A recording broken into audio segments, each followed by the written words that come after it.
Hey guys, welcome back to the show, the channel, the Animus channel, where we bring clarity to your psychology so you can go on and make the decisions you want to make to live the life that you want to live. So your life feels like it's yours. You are congruent with the life that you live. I don't know if it's the best life necessarily. I don't know. Are you ever going to be as rich as Jeff Bezos? Probably not. But can you develop a life? Can you build a life that you feel that it's yours and you can be proud of it? That's the question. Well, I would argue that in order to do that, we need to bring clarity to your psychological issues. Right? There's not external problems. We don't have money, relationship problems, right? We have psychology problems. We have emotional problems that present as these issues, and preferably we can do it. Preferably we can do this without citations, because I think citations have largely been used, especially recently, as a replacement for thought. As I don't have to back up this point with first principles kind of thinking. Aristotle, bring it back to principles with that if we didn't have these principles, without these principles, there wouldn't be such thing as psychology as we discuss it. So we need to bring it back to first principles. So, citations are great and they can make you look really smart if you put a bunch. That's why I didn't put it. Well, there were citations in my book originally, because it was originally going to be my dissertation, and there are a bunch of citations, but I purposely took them out. I purposely took them out and clarified, and just brought every point back to a first principle kind of thinking, because I think if we're going to have a future to psychology, a prolegomena, as Kant would say, to any future, not metaphysics, but psychology, then we can't look at citations. We got to look at first principles. We need to bring a philosophical rigor to it, and that's what I want to do here, right? Like, people use citations. I know definitely psychologists will use citations, like that saying, I forget who it's attributed to or who said it first, the way, people, but it's said about statistics. People use statistics the way a drunk uses a lamppost for support rather than illumination. I think we could say the same thing about citations. Like, you're just citing something that somebody else said, so that makes what you're saying okay. Well, let's go to what somebody else said. Oh, they're just citing somebody else, and it just becomes this ancestral kind of relationship in the academic community. And that's why you get, well, we don't have to go into it now, but ridiculous papers that have no basis in reality because they're simply based in citation. And I want to make it so that, plus with Google, there's this thing called Google. There's a search engine, whatever search engine you like. I think for most of the stuff, you can find them on Google. You may need to go to DuckDuckGo for some of them. I'm not going to get too political about that. You can just search in some keywords and you're going to... Why would a citation matter? I remember arguing with professors about this when I was in grad school, and it was... you when you talk with somebody and you feel like you come up against a brick wall and there's nothing you're going to do to get through that short of starting psychoanalysis with them. It's just, okay, I get it. You do this because that's how you've been doing it. And you don't understand what first principles thinking is. That just feels like, woo-woo to you because you've never really studied philosophy and what it's supposed to do. So I guess in that vein, using tools as a support rather than an illumination, let's talk about affirmations.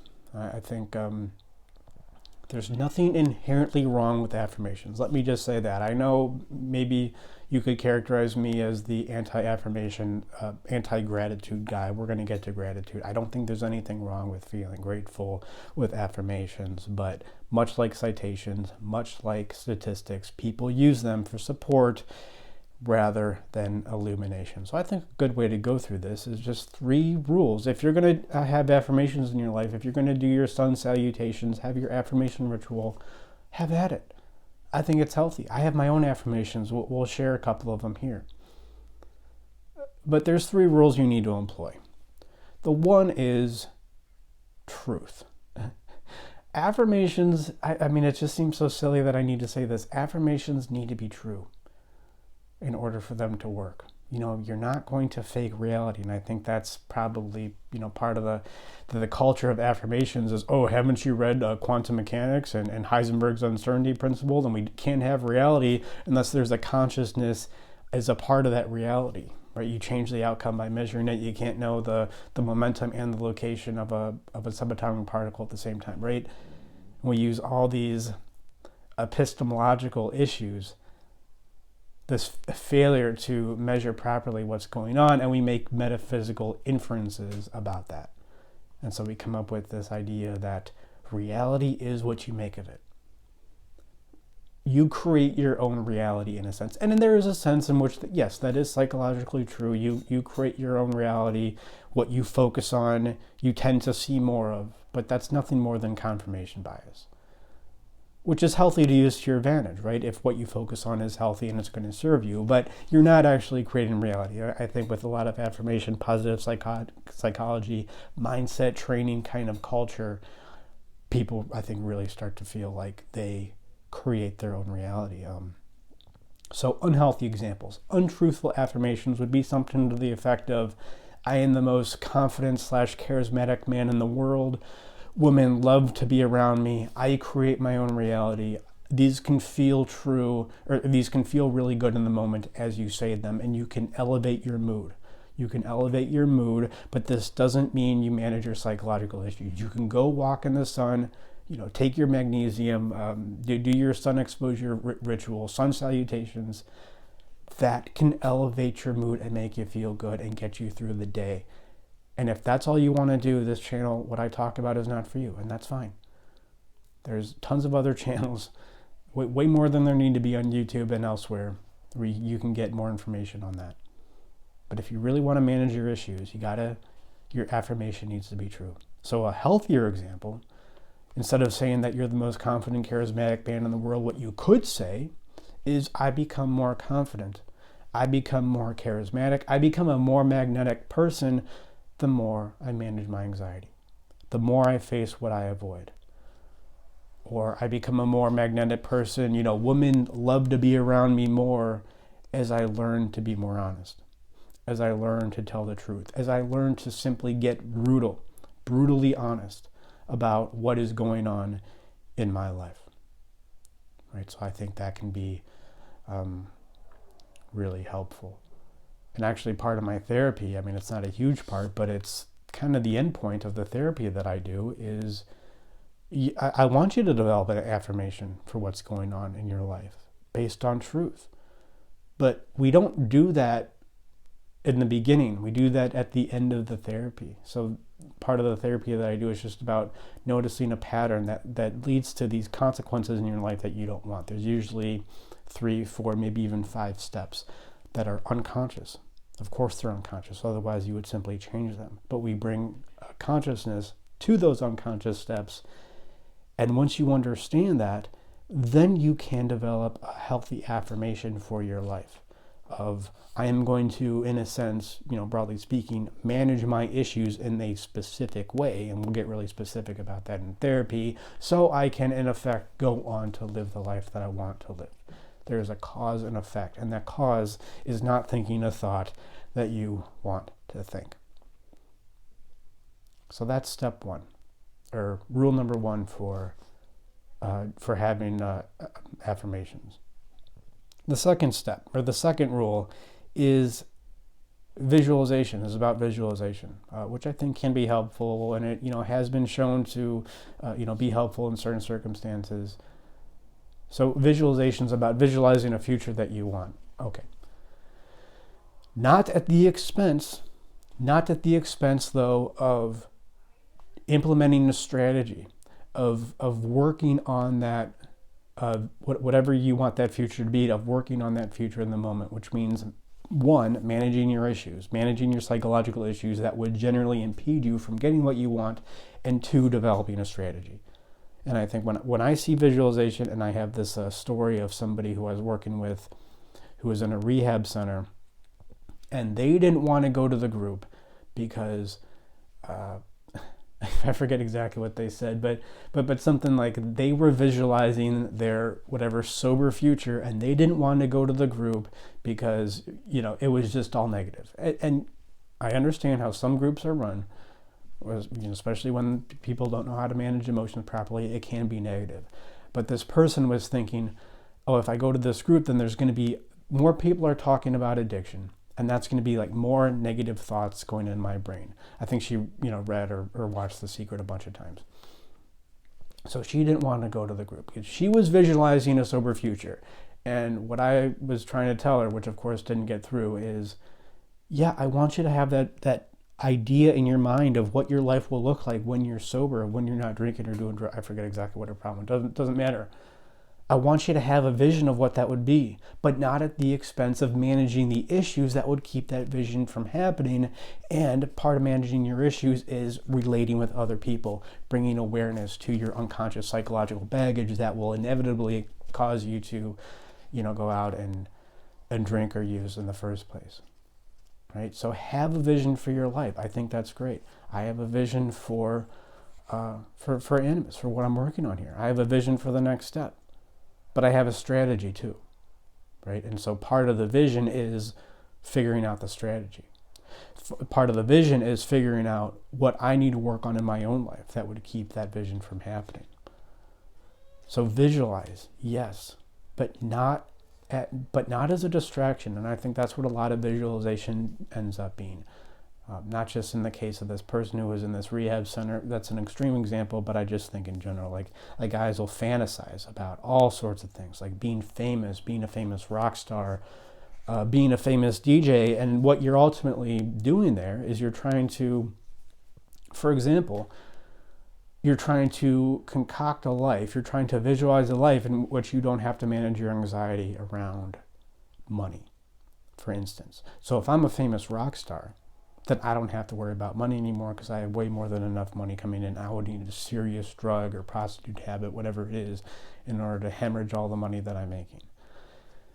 So rather than look at a budget, rather than write out and get really specific, look at your bank account and what are you making every week? What are you spending? How could you reasonably make more money in the next month and the next 6 months?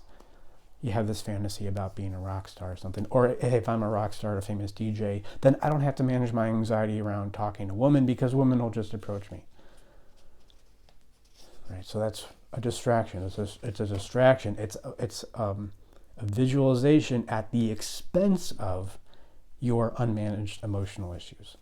That's the ultimate theme here. And then the third rule for affirmations comes with gratitude. Same kind of theme, right? I think gratitude is a great emotion. I would liken it, if we're going to go back to my emotional diagrams, I would liken it to compassion. It's this feeling that you get when you are able to get your needs met while working with other people in a mutually beneficial way. And you will feel some semblance of gratitude.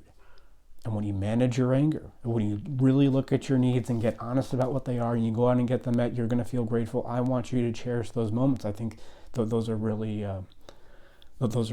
powerful. I guess I feel that emotion of gratitude as just appreciation for being part of the world. If nothing else, thank you. I don't know who I'm thanking necessarily. It doesn't matter. I don't know on a psychological level. I don't think it does. Thank you for allowing me to simply be a part of it, to be a part of the world. And when that happens, maybe we could liken that feeling to sunder, S-U-N-D-E-R.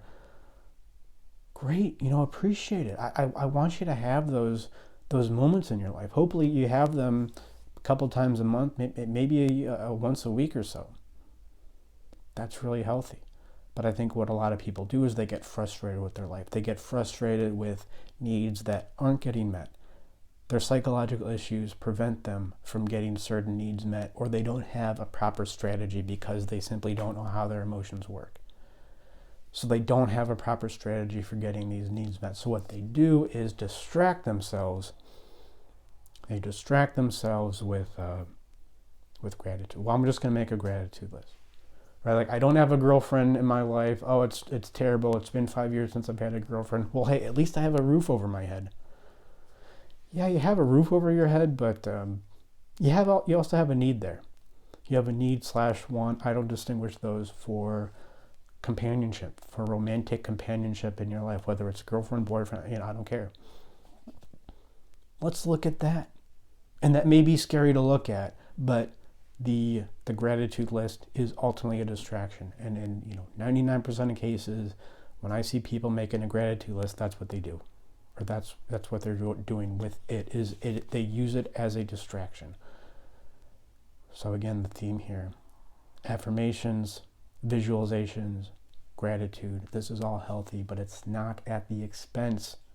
It's not at the expense of managing your emotional issues. And I get it. I get it in certain contexts. Like I was just in Yosemite this past week, and we were hiking up this trail, and maybe I'm just a big wussy, but I'm still marvel at the fact that you can go hiking in a national park, and there are these trails, and there's a cliff there, right? And you could fall off that cliff easily and die, and there's no railing. Now, some parts have railings, but some parts don't.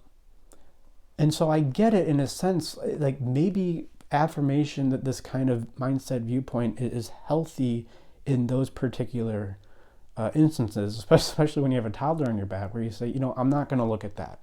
I'm not going to look at that darkness, that abyss, so to speak. I'm going to look at the trail, right? But the analogy doesn't carry over, because you could die. You could die hiking. Like I imagine Alex Honnold climbing El Capitan. I could imagine part of what he does, probably naturally, because he seems kind of Aspergery. Not a dig at him, but let's be honest, is he just so focused on his next handhold that he doesn't realize that there's 3,000 feet between him and the valley floor. So I get a kind of directed thought, mindset training strategy in those life or death, potentially, situations. But the analogy doesn't carry, right? Because this isn't life or death.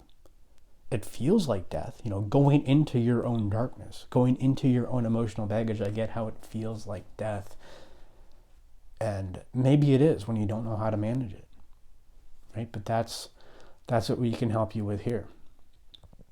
And I think, just to make this somewhat relevant, so don't use affirmations as a compensation for not managing your psychological issues. And I think to make this, somewhat relevant to what's going on is, so this guy, Andrew Tate, who's this kickboxer, and he's been famous on social media for, he's this charismatic speaker, and he tells young men things that they don't really hear often, which is, in a sense, I think his message is have strong boundaries with women.